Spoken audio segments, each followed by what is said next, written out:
यहाँ पर कुछ दिन पहले जो है कर्नाटक और गुजरात के लिए जो है यहाँ पर निकला हुआ था इंडिया पोस्ट में जबरदस्त वैकेंसी।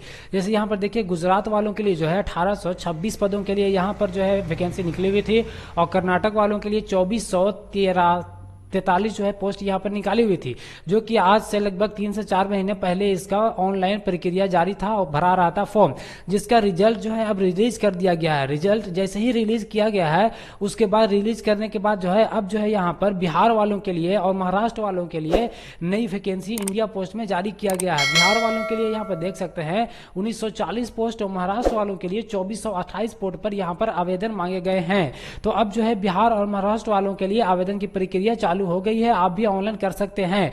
इसके ऑनलाइन करने के लिए मिनिमम आपको मैट्रिक पास होना जरूरी है, और 18 से 40 साल के बीच में अगर आप हैं तो इसे अप्लाई कर सकते हैं। तो चलिए इसको अप्लाई किस तरीके से करना है, इसके लिए जो है आपको क्या क्या डॉक्यूमेंट लगेंगे और क्या क्या यहाँ पर आपको किस तरह से प्रोसेस लिया जाएगा। तो सबसे पहले मैं यहाँ पर बता दूं कि आपको इसके लिए जो है रिजल्ट के लिए ऑनलाइन करने के बाद किसी तरह का इसमें एग्जाम नहीं लिया जाता है, बल्कि आपके मैट्रिक के मार्कशीट या फिर सर्टिफिकेट के नंबर के हिसाब से जो है आपको यहाँ पर मेरिट लिस्ट तैयार किया जाता है। और मेरिट लिस्ट तैयार करने के बाद जो है इसी वेबसाइट पर जो है appost.in, इसी वेबसाइट पे जो है ऑफिशियल वेबसाइट है, इसी पर जो है रिजल्ट शाये कर दिया जाता है। जैसे कि देखिए यहाँ पर पहले गुजरात और कर्नाटक का जो एग्जाम जो फॉर्म भराया था उसके लिए यहाँ पर रिजल्ट जारी कर दिया गया है। अगर आप भी इसे भरे होंगे तो इस पर क्लिक करेंगे, जैसे ही जिसका जिसका सिलेक्शन हुआ है उसका लिस्ट आ जाएगा और आगे की प्रोसेस जो है वेरिफिकेशन के लिए आपको बुलाया जा रहा है। तो यहाँ पर जो है अब बिहार और महाराष्ट्र के बात हम लोग करने वाले हैं, जो कि आवेदन की प्रक्रिया चालू हो गई है।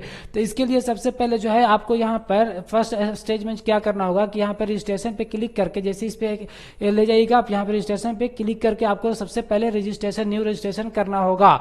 तो न्यू रजिस्ट्रेशन करने के इस पे जैसे क्लिक कीजिएगा तो आप आ जाइएगा इस फॉर्म पे। इस फॉर्म को अच्छी तरीके से आपको मैट्रिक के 10th के जो मार्कशीट है आपका उस बेसिक के हिसाब से उसी पे से नाम वगैरह अच्छे तरीके से यहाँ पे भर लेना है। जैसे यहाँ पर आप अपना नेम भरेंगे, उसके बाद यहाँ पर सर्टिफिकेट नंबर भरना है, फिर मोबाइल नंबर भरना है।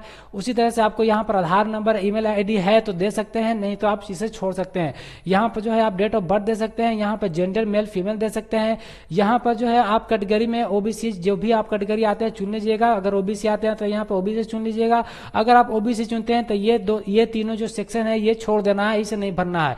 ये जो है जनरल वालों के लिए है। जैसे कि अगर आप जनरल पे यहाँ पे क्लिक करते हैं तो ये तीनों सेक्शन खुल जाता है। खुलने के बाद पूछेगा कि आपके पास ईडब्ल्यूएस सर्टिफिकेट है, तो आप ये तीनों सेक्शन भर सकते हैं। अगर आप ओबीसी में आते हैं तो छोड़ देना है ये तीनों सेक्शन को।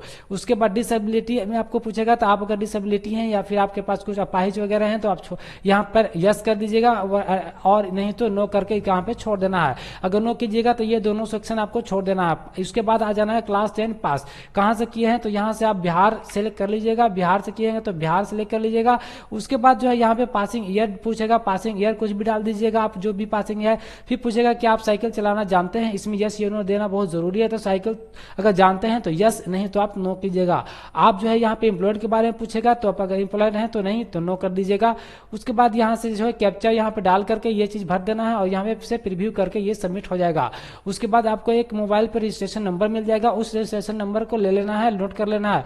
उसके बाद जो है आपको फिर से आ जाना है होम पेज पे, और यहाँ पर पेमेंट करना है दूसरे स्टेज पे। तो यहाँ पे ऑनलाइन पेमेंट पे क्लिक करके यहाँ पे रजिस्ट्रेशन नंबर अपना डाल देना है। रजिस्ट्रेशन नंबर डालने के बाद आपको यहाँ से पेमेंट कर देना है। जैसे ही पेमेंट कर दीजिएगा फिर से आप यहाँ पे होम पेज पे आ जाइएगा। पेमेंट का एक स्लिप देगा, उस स्लिप को डाउनलोड कर लेना है। डाउनलोड करने के बाद यहाँ पर स्टेज 3 में आ जाना है, और यहाँ से पूरी फॉर्म को जो है अप्लाई कर लेना है। जैसे यहाँ पे अप्लाई पे क्लिक कीजिएगा, आपको इस फॉर्म को इस तरह के खुल जाएगा। यहाँ पर इंटर रजिस्ट्रेशन नंबर डालना है, और बिहार के लिए अप्लाई करना चाहते हैं तो बिहार, और या फिर महाराष्ट्र पे क्लिक करके आप कर सकते हैं। तो फिलहाल हम बिहार के लिए भर रहे हैं, तो यहाँ पे क्लिक करके सबमिट कर देना। उसके बाद यहाँ पे देखिए सबमिट जैसे कीजिएगा, आपको जो है यहाँ पे एप्लीकेशन फॉर्म भर देना है पूरा, और उसके बाद आपको डॉक्यूमेंट यहाँ पे अपलोड करना है। तो डॉक्यूमेंट आपको क्या क्या लग रहे हैं यहाँ पर, तो डॉक्यूमेंट में आपको आधार कार्ड, फोटो, सिग्नेचर, और आप ओबीसी सर्टिफिकेट है तो ओबीसी जातीयवासी है तो वो आप डाल सकते हैं, नहीं है तो छोड़ सकते हैं। उसके बाद जो है इस फॉर्म को पूरी तरीके से भरने के बाद आपको प्रिंट कर लेना है। तो ये आपका अप्लाई हो जाएगा, और कुछ महीनों के बाद यहाँ पर मेल लिस्ट तैयार कर दिया जाता है, और उसके बाद इसी वेबसाइट पर जारी कर दिया जाएगा। और इसके लिए जो है पेमेंट आपको 100 रुपये लग रहे हैं, 100 रुपये आपको यहाँ से ऑनलाइन पेमेंट करने होंगे। तो ये थी पूरी प्रोसेस इसकी इंडिया पोस्ट ऑफिस में अप्लाई करने के लिए। तो वीडियो अच्छी लगी हो तो लाइक करें, और इसी तरह के अपडेट पाने के लिए हमारे चैनल को सब्सक्राइब करें। मिलते हैं एक नई वीडियो, तब तक